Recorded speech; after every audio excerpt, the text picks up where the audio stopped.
A very good morning to 12th science students. Welcome to our chemistry lab. Friends, આજે આપણે question number 4 એટલે કે ક્રિયાશીલ સમૂહ શોધવા માટેની કસોટીઓ કરીશું. આજે આપણે કાર્બોક્સિલ સમૂહની કસોટીઓ કરીશું અને કાર્બોક્સિલ સમૂહ છે કે કેમ તે આપણે નક્કી કરીશું. સૌપ્રથમ આપણે આ કસોટીનો સિદ્ધાંત જોઈએ.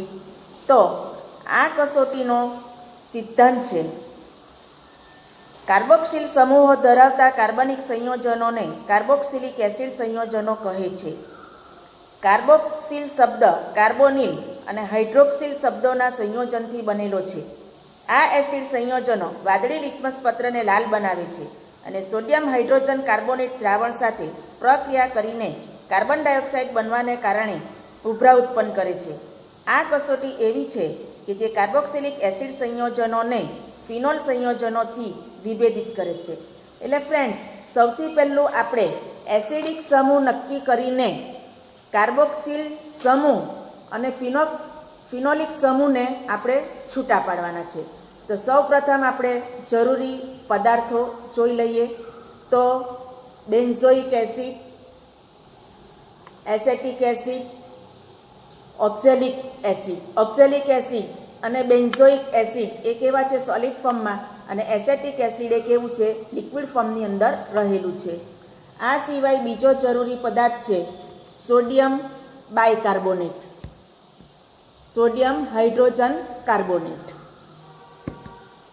તે સિવાય બીજા જરૂરી સાધનોમાં લિટમસ કસોટી કરવા માટે લિટમસ પેપર, ભૂરું લિટમસ પત્ર અને લાલ લિટમસ પત્ર બંનેને પાણીથી ભીના કરેલા છે.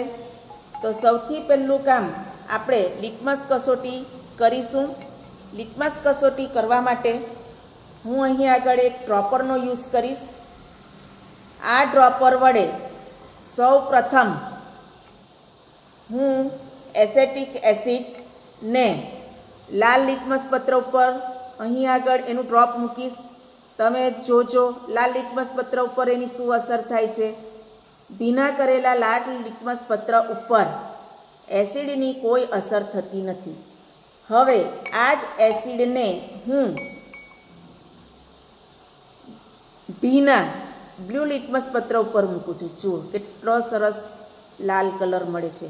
એકદમ તરત જ લાલ કલર મળે એનો અર્થ એમ થાય કે તમને આપેલું કાર્બનિક સંયોજનમાં એસિડ હાજર છે. હવે કાર્બોક્સિલ સમૂહને ફિનોલિક સમૂહથી જુદું પાડતી જે કસોટી છે એ સોડિયમ હાઇડ્રોજન કાર્બોનેટ કસોટી છે.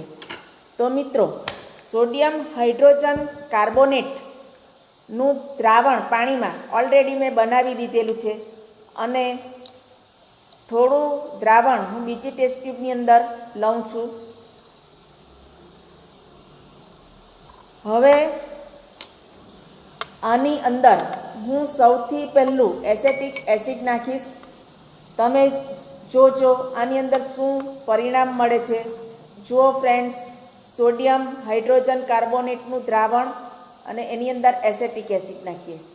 જુઓ એકદમ બ્રિક એફરવન્સીસ મળે છે. ઉભરા સાથે કાર્બન ડાયોક્સાઇડ વાયુ ઉત્પન્ન થતો જોઈ શકાય. જુઓ તો આ રીતે સોડિયમ હાઇડ્રોજન કાર્બોનેટ કસોટી કરતાં એકદમ ઉભરા સાથે CO2 વાયુ મળે તો માનવું કે તમને આપેલો ક્રિયાશીલ સમૂહ એ કાર્બોક્સિલ સમૂહ જ ધરાવે છે. હવે આની અંદર હું સોલિડ ફોર્મમાં રહેલો ઓક્ઝેલિક એસિડને એડ કરું છું. સોલિડ ફોર્મમાં રહેલો શું એડ કરીશ? ઓક્ઝેલિક એસિડને એડ કરું છું. તો એની અંદર શું પરિણામ મળે છે એ પણ તમે જુઓ. જુઓ, ઓક્ઝેલિક એસિડ નાખતા એકદમ ક્વિક ઉભરા મળે છે. તો આના ઉપરથી ચોક્કસપણે ખબર પડે કે તમને આપેલો ક્રિયાશીલ સમૂહ COOH સમૂહ ધરાવે છે. આ જો કસોટી આટલી સરસ મળી જાય તો આગળ કસોટી કરવાની જરૂર નથી. એટલે કે ફિનોલિક સમૂહની કસોટી કરવાની જરૂર નથી. તો મિત્રો ફરીથી એક વખત હું આની અંદર નાખીશ અને તમે જો મજા પડી જાય એવું સોડા બોટલના ઉભરા એકદમ ફાઇન બ્રિક એફરવન્સીસ આપણને મળે. એટલે આજનો આપણો ક્રિયાશીલ સમૂહ કયો છે? કાર્બોક્સિલ સમૂહ. નેક્સ્ટ ટાઈમ આપણે બીજા ક્રિયાશીલ સમૂહની કસોટીઓ માટે ફરી મળીશું. ત્યાં સુધી તમે જર્નલ અને રેકોર્ડ બુકમાં આ કસોટી લખો.